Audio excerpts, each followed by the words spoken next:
જૂનાગઢ ખાતે યોજાયેલ રહેલા મિની મહાકુંભમાં જે વિવાદોના હારમાળામાં જોવા મળી રહી છે કે અગાઉના કીર્તિ પટેલ દ્વારા નિયમોના ભંગ બાદ હવે જે પિયા વરિયા લઈને મુરગી કુંડમાં સ્નાન કરવાને લઈને વધુ એક વિવાદ સામે આવ્યો છે। જે મહાશિવરાત્રિના 2026ના પાવન પર્વ નિમિત્તે યોજાયેલા ભવનાથ મેળામાં આ ઘટનાને અનેક સવાલો ઊભા કર્યા છે।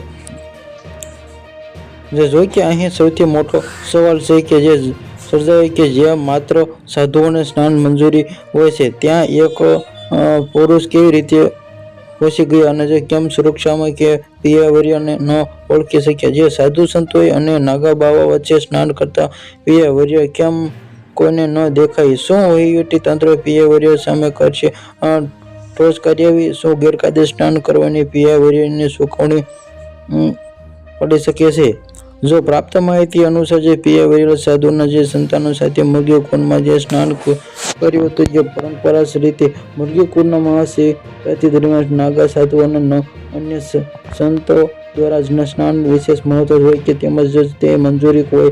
આવી સ્થિતિમાં જે પિયાવરિયાની કુંડમાં પ્રવેશે શા માટે મંજૂરી આપવામાં આવી તે અંગે ગંભીર પ્રશ્નો ઊભા થાય છે અને સનાતન ધર્મમાં સિદ્ધાંતો કે નવે મૂકીને કરાયેલા સ્નાન બાદ ફરીથી સામે આવી છે કે આ બંને ઘટનાઓ બે જ મેળામાં નિયમોના ઉલ્લંઘન અધિકારીઓ દ્વારા થતા ભેદભાવના તરફ ઇશારો કરે છે। જે આસ્થાના આ પ્રતીક્ષામાં મુરગી કુંડના નિયમનો ભંગ શા માટે કરવામાં આવ્યો તે અંગે લોકોની ચર્ચા ચાલી રહી છે। Subscribe my channel, like, share.